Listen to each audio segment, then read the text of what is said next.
Queridas irmãs, queridos irmãos, nós, como sempre o fazemos nos encontros da segunda noite, da quinta noite, temos o Evangelho segundo o Espiritismo como fonte das nossas reflexões, dos ensinamentos. E ele, no seu capítulo 18º, que hoje nós encerramos, tem nos ensinado muitas coisas sobre quais são os critérios que a lei divina considera importantes, essenciais, indispensáveis, para que os que se candidatem ao reino de Deus ou à sua grandeza do ponto de vista essencial, possam partilhar dela. O capítulo começou com uma história engraçada, até mesmo contraditória, que nos levou a meditar como tanta gente pode recusar um convite para um casamento. Fala o Evangelho neste ponto daquilo que foi preciso fazer para que o filho do rei que se casava pudesse ter ao seu lado pessoas para a sua festa. Todos na terra temos buscado uma forma de participarmos daquilo que é agradável, nem que seja como penetra, como bicão. A boca livre é o que as pessoas mais querem conseguir. E no entanto, conta Jesus a história de um rei que faz uma festa para o seu filho, que é um príncipe, portanto, e que ninguém aparece na festa. E que o rei manda convidar pessoas, manda os seus empregados até os que foram convidados, e eles não querem saber de nada. Manda outros e estes são espancados, são assassinados por aqueles mesmos que no convite anterior estavam cuidando do seu negócio, indo à sua casa de campo. Daí então, tendo as bodas preparadas, o rei convida a todos para irem os seus servos às encruzilhadas, às estradas, a todos os lugares e chamarem os desconhecidos para a festa. E então, lota-se o recinto. Só que o rei, quando chega, observa que ali dentro existe uma pessoa que não está devidamente trajada para a festa. E usa a expressão da roupa, a veste nupcial. E a pessoa fica sem responder à indagação do rei, como é que entrou ali sem estar trajado? Foi convidado, é verdade. Não se exigiu dele um traje específico, um traje importantíssimo, muito caro, apenas que ele se vestisse para aquilo, para o que fora convidado. E como não havia resposta, e como o indivíduo não se justificou, o rei expulsou-o da festa. Não há sentido se nós considerarmos a festa dos homens. Mas se entendermos como Jesus depois e o Evangelho explica, a festa do Criador, do reino de amor que prepara, tudo faz um sentido muito grande. E o que é mais interessante é que nós ainda hoje encontraremos os seres humanos deixando a festa para ir cuidar dos seus negócios. deixando a festa para ir à sua casa de campo, ao seu passeio.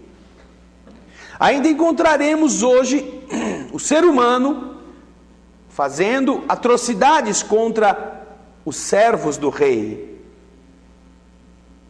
que pisoteiam os que representam o ideal, que têm que se desesperar para obter recursos para que não deixem morrer os famintos, porque os que os possuem estão muito ocupados comprando novos carros, fazendo novos negócios, realizando investimentos, construindo apartamentos que nunca terminam, porque ficam pequenos, precisam ser trocados por outros maiores. E aqueles que têm que lutar para que o mundo melhore a partir da miséria que diminua, têm que suportar a fiscalização da prefeitura, a perseguição de interesses, a necessidade premente para pagar contas de água, de luz.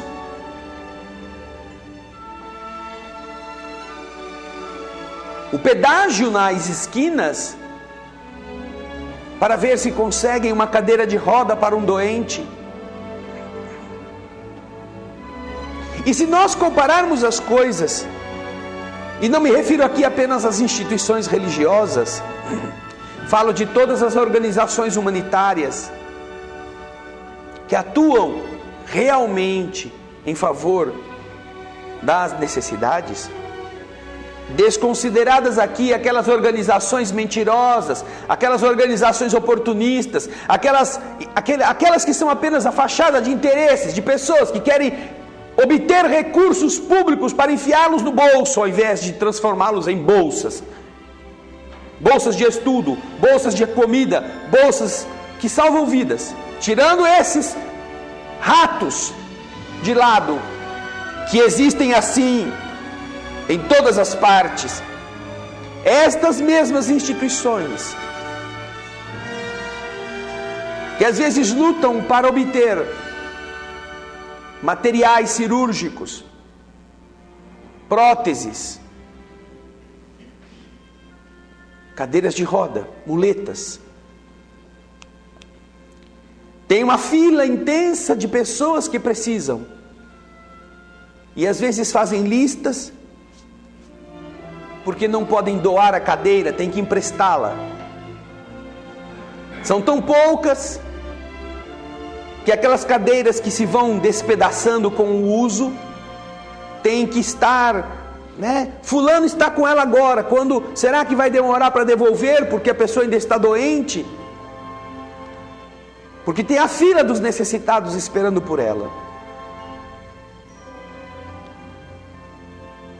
E imaginar que, se nós formos em qualquer concessionária que vende carros 0 quilômetros, nós encontraremos ali veículos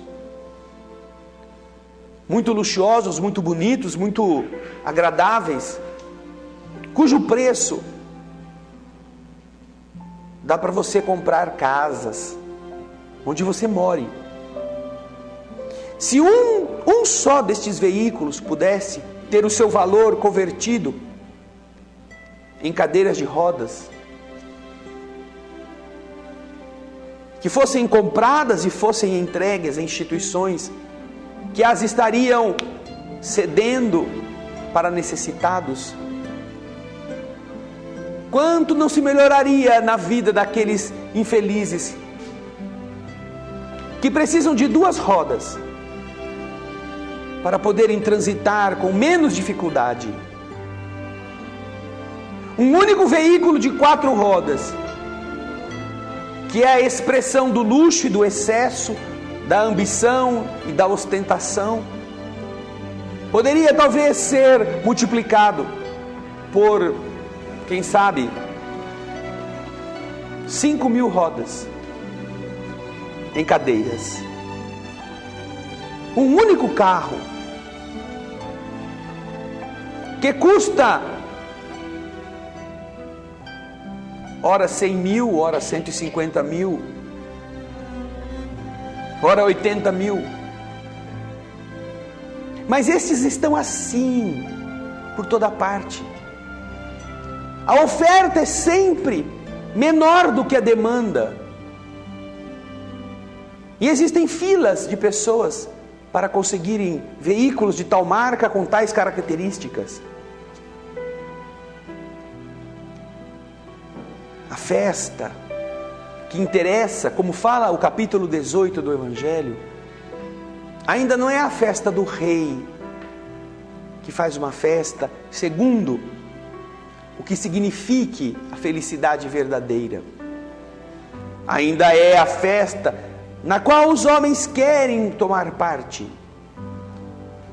E é por isso que muitas dessas pessoas devotadas, dessas pessoas que olham para as necessidades, têm que ser massacradas, têm que tirar delas mesmas, têm que deixar de comer, têm que deixar de comprar, para que o seu pequeno dinheiro, para que seus recursos ínfimos possam ser entregues às necessidades piores do que as dela. Estamos aqui fazendo uma comparação em termos de volume, mas não é só em termos de volume, é também em termos de qualidade. Porque o amor que tem uma pessoa que abdica da sua necessidade para que essa necessidade possa ser revertida em favor de alguém que precisa mais, ela possui nela a veste nupcial para entrar na festa. E quando o rei olhar para ela, saberá que ela está pronta. Não importa que ela não foi uma pessoa importante, não importa que ela não foi uma pessoa culta, não interessa que ela não tenha estado nos píncaros da glória, nem que não tenha morado em casa própria.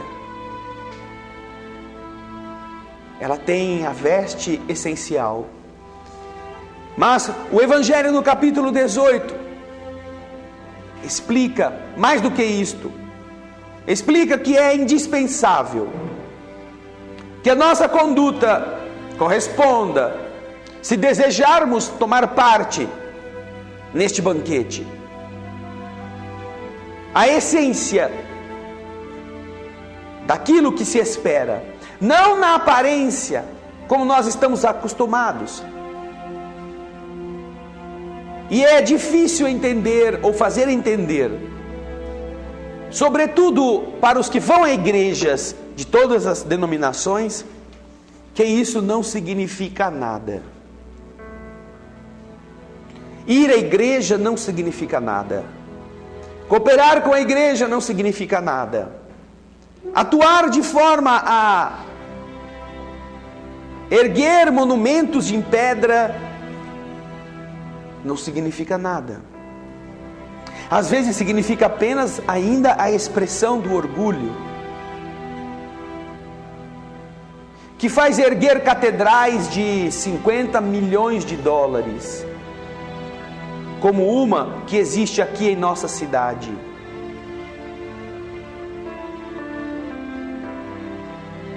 E que tanto quanto o carro luxuoso que custa o preço de uma casa, uma igreja que faz isto, não importa o seu nome,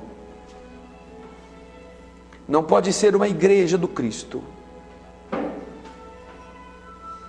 É uma igreja de homens ambiciosos, de homens apegados ao poder, de homens que querem mostrar sua grandeza sobre os outros, de homens que representam em cimento, em concreto e em ouro o que Jesus tentava representar em pão, em bênção. Coisas tão discrepantes, tão distantes, lastreadas no mesmo Evangelho. Será possível isto?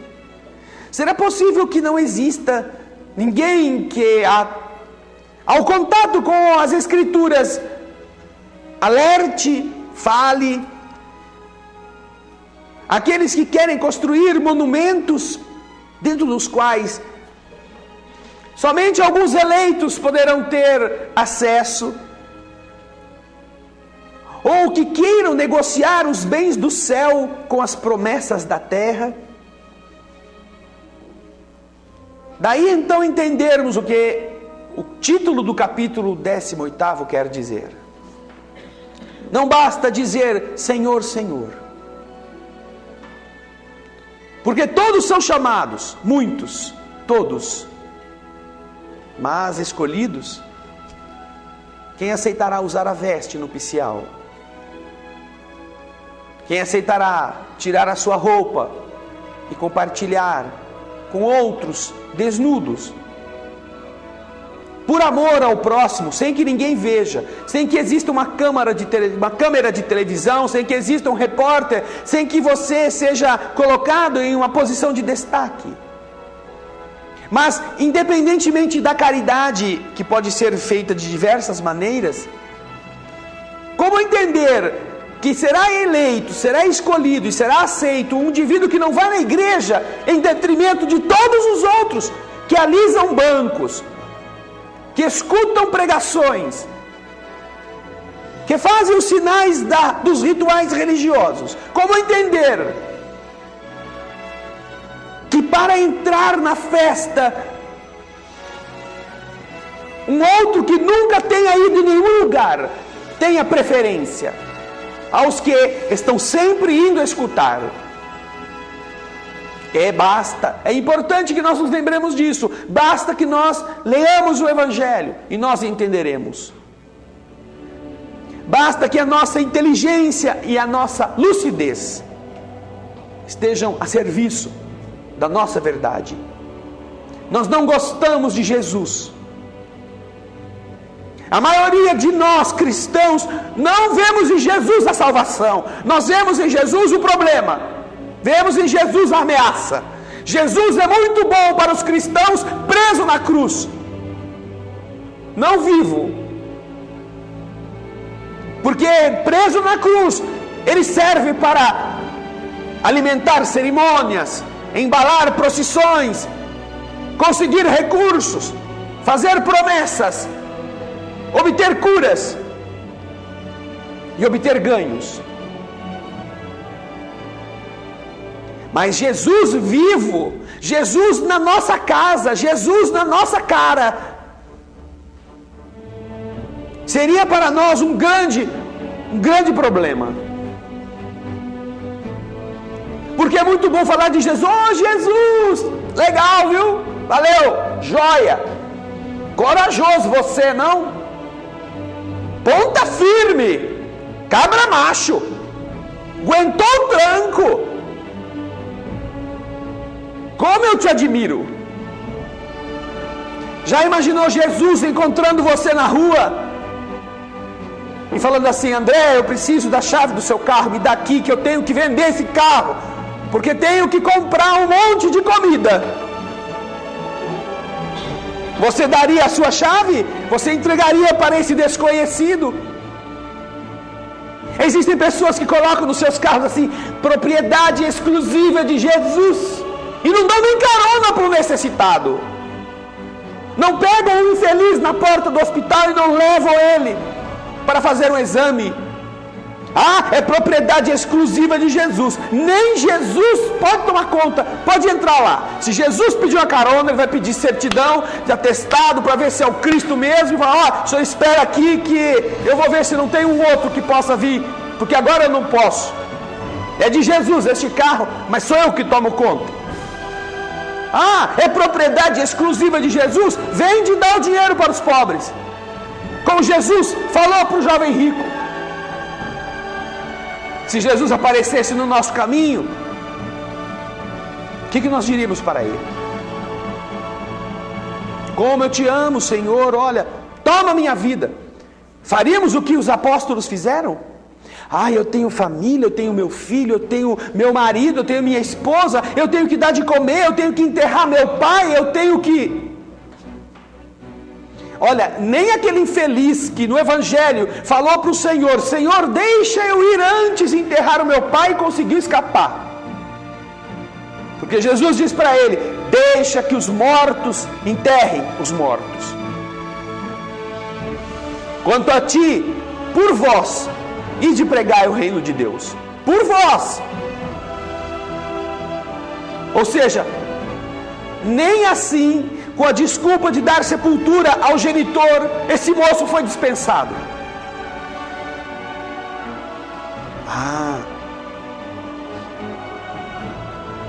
Para a nossa sorte, Jesus está longe. E nos deixa iludirmos-nos com essa farândula, com essa dança macabra, com este cerimonial que dá a impressão que se a gente fizer direitinho, nosso nome já está lá, salvos, para o paraíso, para nosso lar ou coisa melhor. E aí nos surpreenderemos quando, lendo o Evangelho, percebermos que nada disso terá nenhum valor na hora decisiva. E é isso que vamos fazer para meditarmos nas despedidas do capítulo 18. Reconhece-se o cristão pelas suas obras. Aqueles que me dizem: Senhor, Senhor, não entrarão todos no reino do céu, mas só aquele que faz a vontade do meu Pai que está no céu. Trecho do Evangelho canônico, comentado depois pelo Espírito, Simeão, que diz o seguinte: escutai estas palavras do Senhor, todos vós, que repelis a doutrina espírita como uma obra do demônio. Abri os vossos ouvidos, pois o momento de ouvir chegou. Bastará trajar a libré do Senhor para ser um fiel servidor? Aquela roupa que os escravos, os servos, os lacaios de um rei usam, bastará você usar esta roupagem para ser um fiel servidor? Basta dizer: eu sou cristão, para seguir o Cristo? Procurai os verdadeiros cristãos, e vós os reconhecereis pelas suas obras. Uma árvore boa não pode produzir maus frutos, nem uma árvore má pode produzir bons frutos. Toda árvore que não produz bons frutos é cortada e lançada ao fogo. Eis as palavras de Jesus. Discípulos de Cristo, compreendei-as bem. Quais são os frutos que deve produzir a árvore do cristianismo? A árvore poderosa, cujos ramos espessos cobrem com a sua sombra uma parte do mundo, mas que ainda não abrigaram todos aqueles que devem se reunir ao seu redor? Quais os frutos que deve produzir esta árvore? Os frutos da árvore da vida são os frutos da vida, de esperança, de fé. O cristianismo, tal como fez durante muitos séculos, prega sempre essas divinas virtudes. Procura espalhar os seus frutos, mas quão poucos os colhem. A árvore é sempre boa, mas os jardineiros são maus. Eles quiseram conformá-la, dar a forma à sua ideia. Quiseram modelar a árvore da vida segundo as suas necessidades. Eles a cortaram, diminuíram-na, mutilaram-na. Seus ramos estéreis não produzem maus frutos, porque nada mais produzem. O viajor sedento, que se detém sob sua sombra para procurar o fruto da esperança, que deve lhe restituir a força e a coragem, não distingue senão ramos infecundos, fazendo pressentir a tempestade. Em vão, esse viajor procura o fruto da vida na árvore da vida. As folhas caem secas. A mão do homem, de tanto manejá-las, queimou-as. Procuram os desesperados da sorte o amparo da árvore da vida nas diversas igrejas da terra. estas que se arvoram como detentoras da verdade, da única, da imutável, como herdeiras do próprio Jesus. E o que encontram? Encontram apenas as mesmas coisas que estão acostumados a encontrar: o medo, o desespero, o negócio, o interesse, tomando conta das relações divinas. Naturalmente que, da época em que esta mensagem foi trazida ao Evangelho para hoje, muitas coisas melhoraram. Em todas as áreas da religião, um sentimento novo impregnou os homens e mulheres que a ela se dedicam. Mas do mesmo modo também, ampliada a humanidade aos bilhões, também todas as outras maneiras que a fé cristã, simples e humilde no começo, pudesse transformar-se em dominadora, em cultuadora dos bezerros de ouro, foram também multiplicados. Hoje os templos estão cercados. As igrejas estão guardadas por seguranças. Os miseráveis que à sua porta pedem esmolas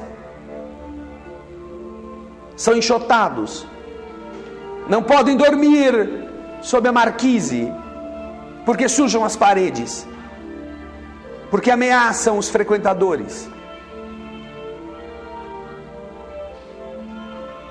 Os que buscam a esperança se perdem nos negócios, se confundem, imaginando que para obterem algo precisam dar algo,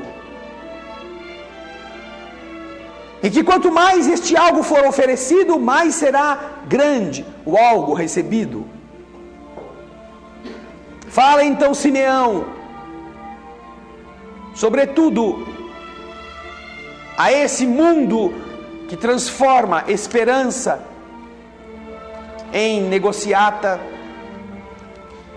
que não será assim, para que os candidatos ao banquete sejam de verdade os que vão desfrutar dele. Abri, pois, os vossos ouvidos e os vossos corações, meus bem-amados. Continua Simeão: cultivai essa árvore de vida, cujos frutos dão a vida eterna. Aquele que a plantou vos convida a cuidá-la com amor, e as vereis produzir ainda com abundância seus frutos divinos. Deixai-a tal como o Cristo vos entregou. Não mutileis sua sombra imensa, e deixai que ela se estenda sobre o universo.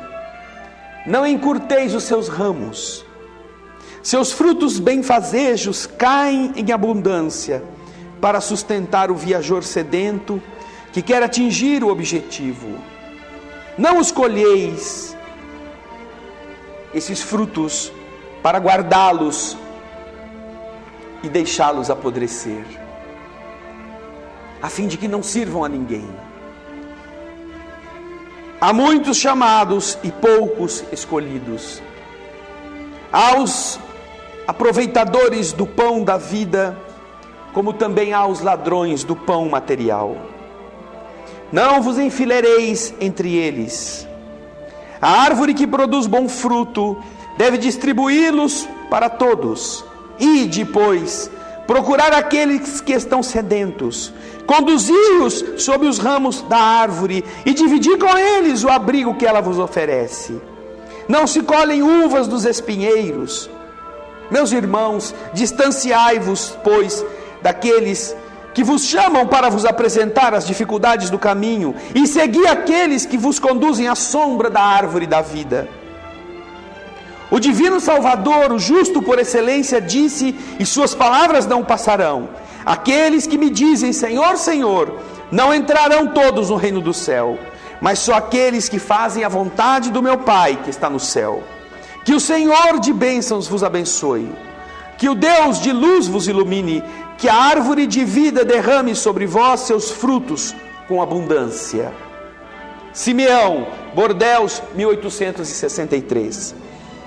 Convite do mundo espiritual para que aqueles que estão debaixo da sombra das bênçãos, das dádivas da árvore de vida, não sejam aqueles que a destruam com seu egoísmo, que a corrompam com sua falta de cuidados, não sejam aqueles que afastem do seu abrigo os que também querem encontrá-lo, encontrar o abrigo como ponto de segurança para a sua jornada, que não arranquem pedaços das galharias para melhor agradar os que chegam, que não mutilem os galhos, os braços da árvore, para inovar com coisas que não pertencem à árvore. E sobretudo, que quando você encontrar alguém que queira mostrar a você as dificuldades de fazer o bem, afaste-se dele. Eu sonho um dia construir uma creche. Você tem esse ideal? Que bom. O que já fez por ele? Já rezei, já pedi, já joguei na loteria. Toda a Mega Sena acumulada eu vou lá e jogo. Mas parece que Deus não quer, porque eu nunca ganho. Mas eu já pedi também para os meus amigos e eles disseram: isso daí, você já pensou no trabalheira que dá? Já pensou em quanto custa cuidar de criança? Já viu quanto custa para conseguir um terreno, para conseguir construir? Já levou em consideração a quantidade de recursos e de mão de obra para chegar ao fim? Eles colocam tantos problemas que você já se cansa antes de começar. Não, pelo amor de Deus, desse jeito. E o seu ideal era um sonho que poderia salvar crianças, poderia salvar velhos, poderia dar alimento aos famintos, atraindo para a árvore da vida. E ele morreu antes de nascer. Isto que Simeão fala, fez Simão com a sua pequena vivenda em Jerusalém. Eles tinham o tronco e os galhos, mas só tinham a si mesmos debaixo da árvore. E então abrem as portas para os infelizes. Anunciam que recebem os aflitos, dão de comer aos que passam na rua. E então a casa começa a se encher, e as dádivas do alto vão se multiplicando, e a casa do caminho passa a ser o exemplo do esforço, do ideal solitário, que se transforma na grande obra do bem, que o Senhor multiplicou depois, fundando nos corações que já estavam preparados para entender isto, outras casas do caminho, em outros lugares da terra. Que teria sido do cristianismo se Simão tivesse falado: agora que o mestre morreu, quem sou eu para fazer alguma coisa? Não tenho dinheiro, não tenho salário. Conta a tradição que Simão era pescador, não é? Mas vocês nunca pensaram que em Jerusalém não tem mar? Simão só podia pescar no mar da Galileia, no rio Jordão, no oceano. Mas Simão estava em Jerusalém, abrindo a casa para os pobres e nela trabalhando. Provavelmente ele estava desempregado. Provavelmente ele comia da mesma pobre comida que conseguia depois de tê-la dado aos doentes. Arrumou para ele não uma rede e um barco para pescar os peixes debaixo da água. Jesus o havia alertado: vem comigo, Simão, que eu te transformarei de pescador de peixes em pescador de almas.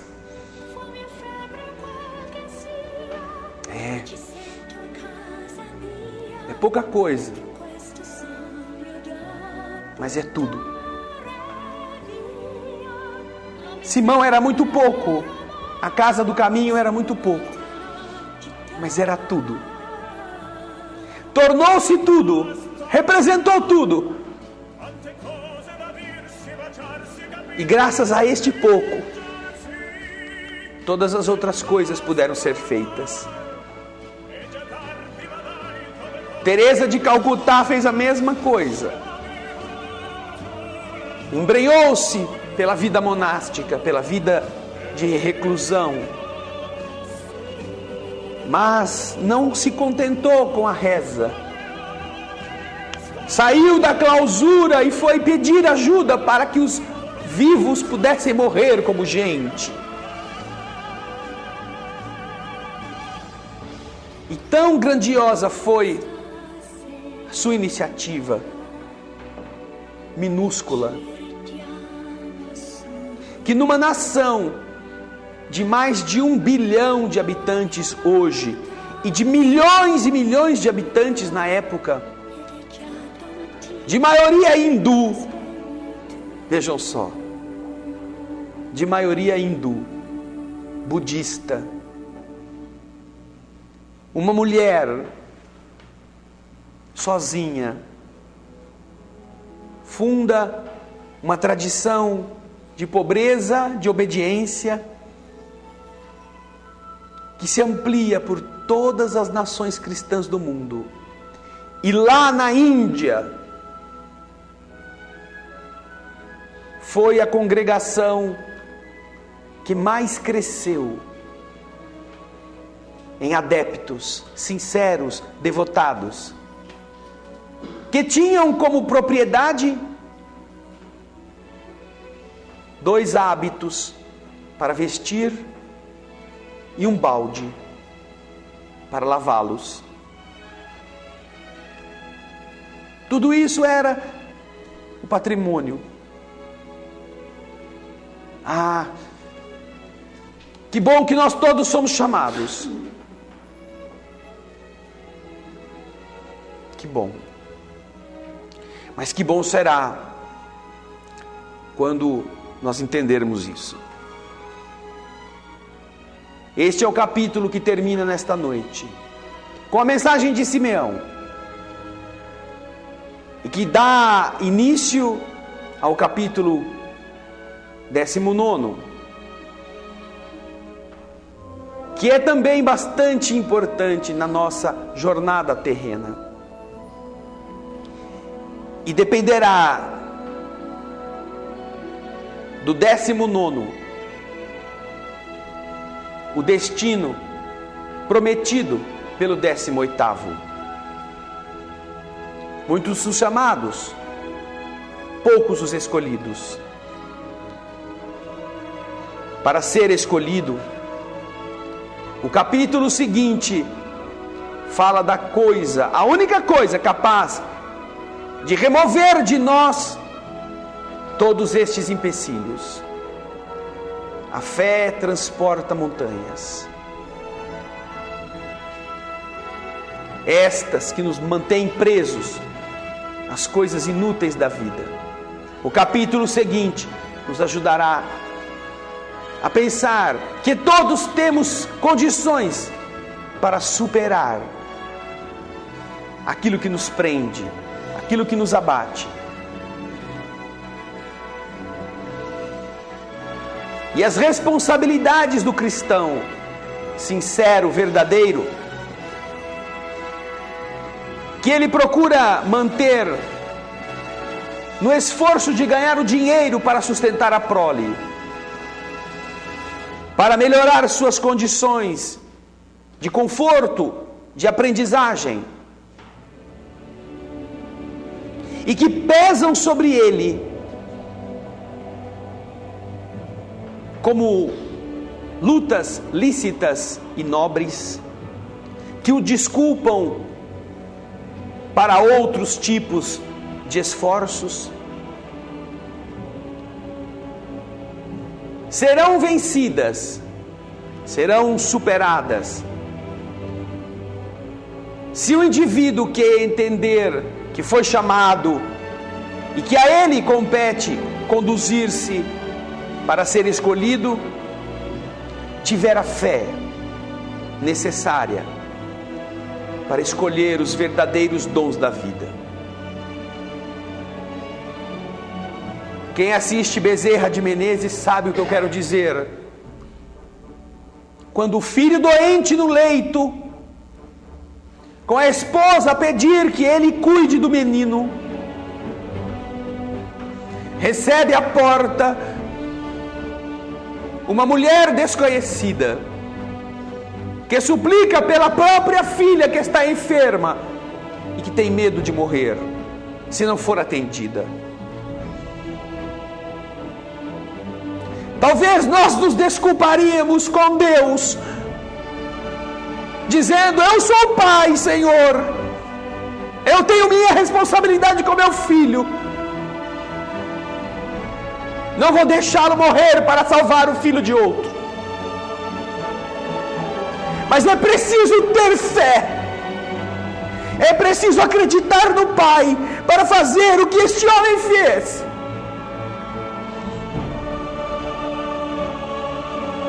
Entregar o seu filho aos cuidados de Deus, pela oração, apertar a angústia do próprio coração e ir amar o filho de outro, ir salvar o filho alheio, correndo o risco de perder o seu próprio. O dia que a gente aprender a fazer isso, a não se esconder atrás dessas desculpas que justificam uma preocupação generosa nossa com os nossos filhos, o dia que de verdade a nossa fé for grande para dizer: Senhor, este não é meu filho, esse é o teu filho, que você deixou que nascesse na minha casa. Você sabe como eu o amo, mas eu jurei que eu não poderia deixar ninguém sem atender. Por isso, Senhor, cuida do meu, ou deste que você me deu, porque eu vou cuidar do outro que está precisando também. Para fazer isso, é preciso ter fé. Uma fé que remove a montanha do nosso apego. E aquele que faz isto, como Bezerra, como tantos outros generosos espíritos, já tem a veste nupcial, já venceu em si o egoísmo que produz o mal, o orgulho que aparta da sua família os outros filhos, e nos faz lembrar a preocupação contada por Sueli Caldas Schubert no livro Semeador de Estrelas, de um espírito que fora mãe em uma vida remota de um menininho que renasceu quase que para se esconder dos seus obsessores, e que estava terrivelmente doente, com pneumonia dupla, com febre altíssima, encarnado e no hospital precisando de amparo. vai Divaldo Pereira Franco ficar com ele, velar a cabeceira do pequeno. Quando um espírito que cuidava do tratamento diz a ele: Divaldo, deite-se no outro leito que nós vamos fazer uma transfusão de energia, porque se não fizermos isso, talvez o menino não aguente. Divaldo se coloca na cama ao lado, para que essa força passasse de um corpo saudável para um corpo pequeno e abatido. E depois de um bom tempo em que ficam assim em prece, em oração, Divaldo começa a pensar nos compromissos daquela criança. A noite vai alta, a madrugada avança, a febre não cede. Divaldo não entende o que está acontecendo pela demora com que espíritos possam atendê-la. Mas, bem tarde, Divaldo começa a ver uma luz que vem pelo corredor por baixo da porta, aumentando, até que finalmente pela porta passa uma entidade generosa, uma estrela, que vem à cabeceira da criança, vê Divaldo deitado na outra cama para oferecer seus fluidos vitalizantes, sorri para ele e diz: meu filho, obrigado por você estar aqui. Eu sou a mãe deste pequeno, com quem convivi 4 séculos atrás. Desde então venho ajudando para que ele se recupere. Divaldo sorri para ela e diz: mas a irmã demorou tanto para vir. E ela lhe responde: ah, Divaldo, é que eu fui ver os meus filhos que estão nos outros quartos antes de viver o meu, que eu tanto amo. Você estava aqui, Divaldo, mas não tinha ninguém nos outros quartos. Então eu beijei todas as crianças desse hospital antes de chegar aqui. Esta é a fé que muda todas as coisas. Esta é a fé que nos faria seguir Jesus, se a gente encontrasse com Ele. E se a nossa consciência nos acusasse: você abandonou seus compromissos, seus negócios, você abandonou seus filhos, nós colocaríamos na mão do Pai a justiça. E compreendendo que a vida continua, que a vida progride, diríamos como disse Bezerra: Senhor, cuida deles, porque você me convoca para ir fazer algo diferente.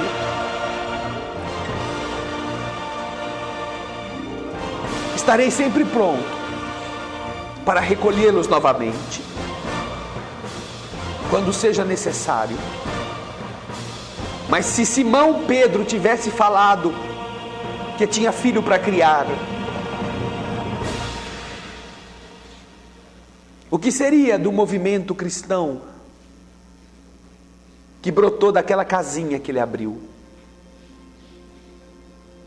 O que seríamos nós se Simão não tivesse renunciado?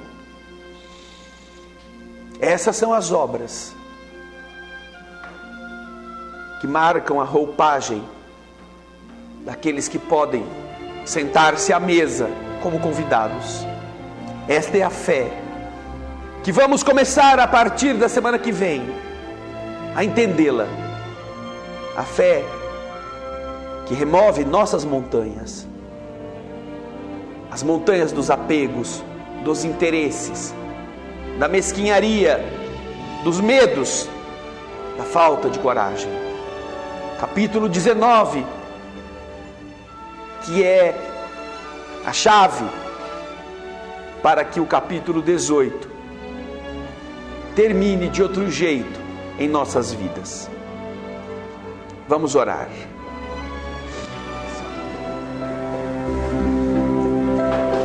Senhor, como é bom estarmos mais uma vez unidos em Teu nome, sentindo o amparo espiritual que vem do alto sobre todos os que Te procuram com o coração aberto, com o desejo sincero de encontrar-Te, com a necessidade de tocar-lhe a alma, às vezes com a agonia e com a pressa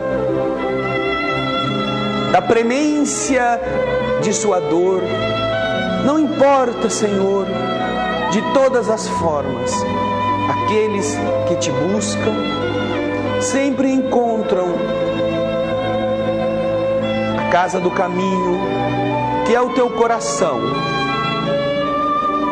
onde a flor é abundante, onde não existe espinho, onde a mão está estendida, e aonde não existe a morte, existe a vida. Como é bom saber que de eterno só existe o Teu querer, que não existe céu, que não existe inferno, que basta perguntar para o Teu amor responder. E se a gente entender as leis espirituais, nós compreenderemos que sempre é mais do que nós precisamos, aquilo que recebemos. Que Deus é abundância e que você, Jesus querido, é o generoso administrador dos bens celestiais. E que nos ensina a também sabermos aplicá-los na transformação do mundo que está à nossa volta, não apenas para guardá-los como coisas materiais que possam ser transformadas em riquezas. Nas dores, nas lutas, nas nossas incertezas, nós contamos, Senhor, não com os bens que caem do céu, como o maná que vem encher a barriga. Contamos em receber do Pai, através das Tuas mãos, muito mais do que a gente precisa,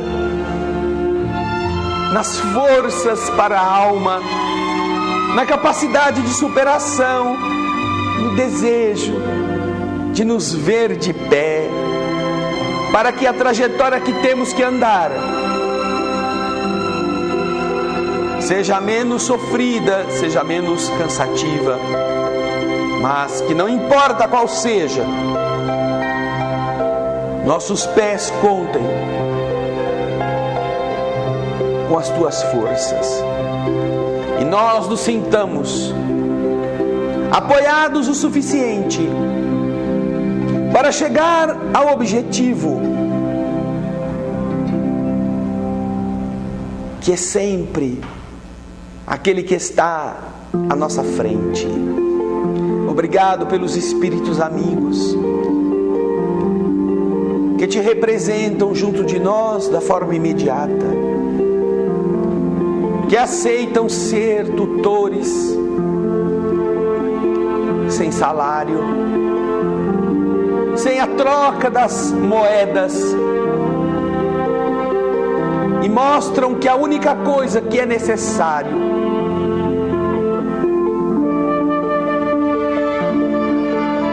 para o nosso melhoramento é estarmos abertos na transformação do sentimento,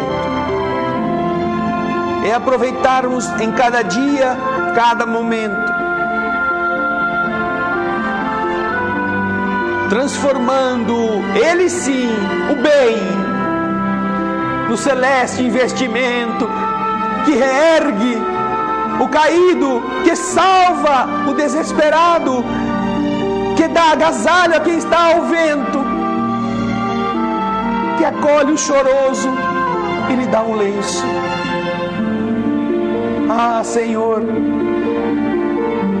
que coisa mais linda pode haver do que ser o amor, o remédio, não somente para a dor daqueles que estão no nosso caminho, mas ser o amor, o medicamento precioso para a dor no próprio ninho, para a dor que fustiga a nossa individualidade, para a dor que nós um dia plantamos com a nossa maldade. Ah, querido amigo, onde encontraríamos nesta noite um oásis tão rico que não fosse junto ao teu evangelho, junto à prece que ajuda o homem novo a surgir sem violência, matando o homem velho. Por isso nós cantaremos mais uma vez, te pedindo que você, sem se cansar de nossas rogativas, nos ensine a servir, para que nós, aprendendo isso, tomemos a sublime iniciativa. Escuta-nos, Senhor. Almas do céu, ouvi o doce canto do fundo do coração, com calor repleto de perfume em flor, como se fosse um só imenso jardim.